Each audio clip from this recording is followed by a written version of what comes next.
Welcome back. Believe it or not, tomorrow marks the 10th anniversary of the death of Susie Long. Susie died of bowel cancer in October 2007. Now, she'd been referred for a colonoscopy in the summer of 2005, but had to wait for 7 months on the public list before she underwent the procedure. But tragically, by the time she was diagnosed, the cancer had spread and it was too late to save her life. Susie brought the issue of hospital waiting lists to the fore when she spoke out about her experience to Joe Duffy on Liveline. 10 years on, and with total hospital waiting lists for all consultations, be they inpatient and outpatient combined, total almost 700,000, can we say that anything at all has improved? Well, Susie's husband, Conor McLean, is with us tonight. I'll be talking to him in a moment. But first, some people talk to Conor now. Conor, when Susie campaigned, she was campaigning against those endless waiting lists. I mean, she was someone who philosophically was against health insurance. She thought the public service should be able to deliver for people like her. Have things improved in the 10 years since she died?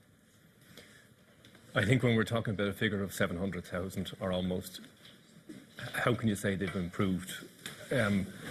Now, the Minister has said in colonoscopies, if you're an urgent case, yes, you will not wait for more than 4 weeks. What does that statement say to you about urgent cases? Yeah, to me, sometime after Susie died, a couple of years afterwards, and the focus was on the colonoscopy waiting list, they decided to segregate them into urgent lists and non-urgent lists. And I have to say, I think there are many GPs out there that are quite sceptical of that, as I am, because there are many conditions, and you can have bowel cancer and have no symptoms. Yeah. And the point of a colonoscopy is actually to find out whether it's urgent or not. And there are still people waiting more than a year. You know, that's still going on. The extent of the waiting list is such that you've got to think that we have a lot of very good professionals in the system, but it is the system that is broken. I mean, that is the truth of it. The way we organise the HSE, the way we organise our hospitals, that's what's broken. We spend billions on it. I agree, but I think, you know, we should be spending more. You know, we have a constant underspend. We have far too few nurses. In Kilkenny, we had an endoscopy unit opened in Susie's name, which is brilliant. I thought it would, you know, get rid of the waiting lists. Yeah. And then find out afterwards that one of the 2 endoscopy rooms was not in use because it wasn't staffed. No staff? Yeah. Perhaps the measures announced in the budget, which have given the go-ahead for recruitment of frontline staff, might make a difference. But there may be that difficulty in finding the people to work in those positions. Yeah, I mean, it's clear that there hasn't been the spend that there should have been in terms of the staffing, and nurses have been having an intolerable time under huge pressure in particular, and other staff too, I would imagine. So it's chicken and egg. Unless they get this big influx of staff, it will be intolerable to work in our health system, and therefore the influx won't come, because people don't want to work in a system that is so intolerable. And I think the problem is a vision, that the government doesn't have a vision that can actually resolve the issue. In my view, and it would have been Susie's view as well, we should have a public health service similar to the NHS in Britain, where everyone has free access at the point of equal access. Because one of the reasons that Susie went public, and she went originally under the pseudonym of Rosie, but she went public because when she was diagnosed, she actually came across a woman who had had much more rapid treatment because she was insured. It was her friend's partner. Yes, you got to see a consultant within 3 days. Yeah. And to compare to Susie's 7 months. And in her email to Joe Duffy, she said, yes, he has the right to live, but so do I. Yeah. There shouldn't have been that divide. Now, part of the legacy that Susie wanted to live, and you wanted to do it for her, was the business of palliative care beds and a hospice in Kilkenny that would serve the Kilkenny-Carlow region. That hasn't happened. No.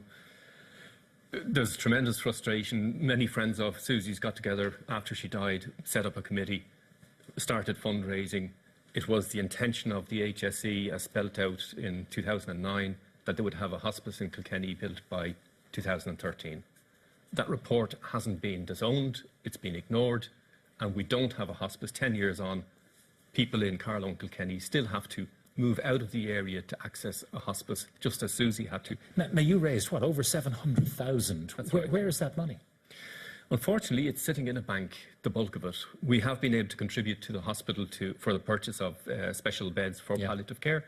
We would love to invest it and spend it on augmenting the hospice. Let me tell you what the HSE are saying, that they have a plan. Okay, and it's going to happen between 2017 and 2021. It includes the development of a new unit in the southeast in 2019, which is to be located on the grounds of University Hospital, Waterford. The unit will cater for patients from throughout the southeast. And the idea is that patients from Kilkenny, for example, will be able to access the service, which is going to be 40 minutes away. It'll open in 2019, and then they're going to keep an eye on it for 12 to 18 months before they decide, do they need one in Kilkenny? How were they able to identify in 2009 that there should be that 20-bed hospice in Waterford and also a 12-bed hospice in Kilkenny? And we have a growing, ageing population. You know, by within 10 years, we're going to have over 100,000. The demand is not going to fall. Exactly, over 100,000 80-year-olds. You know, that section of the population is growing in size. The demand must be increasing.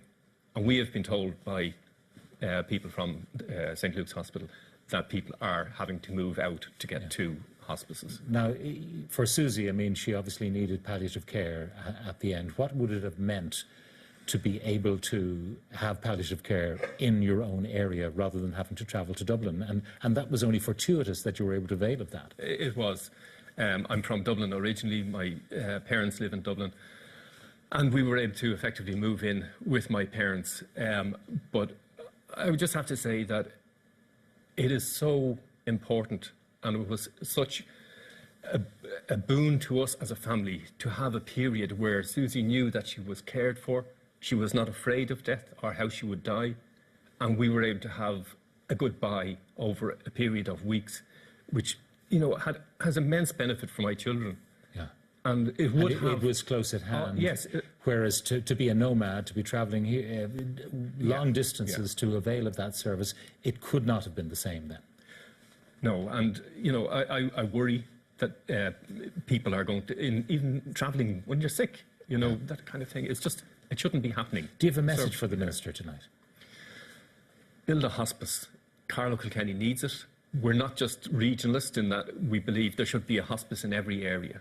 There's still other areas that are black spots. And we're not talking about high-tech medicine.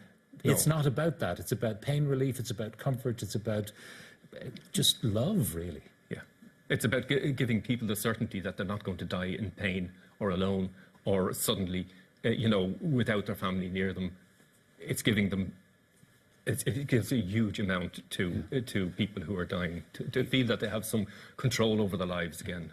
Your family was broken by the death of Susie, but it's 10 years on. How are your guys now? They're both actually like a typical Irish family in their 20s, but living at home with me, you know, so... All right. We're doing well. Conor, thank you very much for joining us tonight thank on the eve of a very special anniversary. Conor Green, thank you very much. Well, that's about it for tonight. If you'd like to join our studio audience any week, go to tv3.ie/take part, or you can email pkaudience@tv3.ie. Up next, Matt and Ivan with The Tonight Show. I'll be live from 9 on News Talk in the morning. But in the meantime, from all of us here at TV3, thank you very much for watching and good night.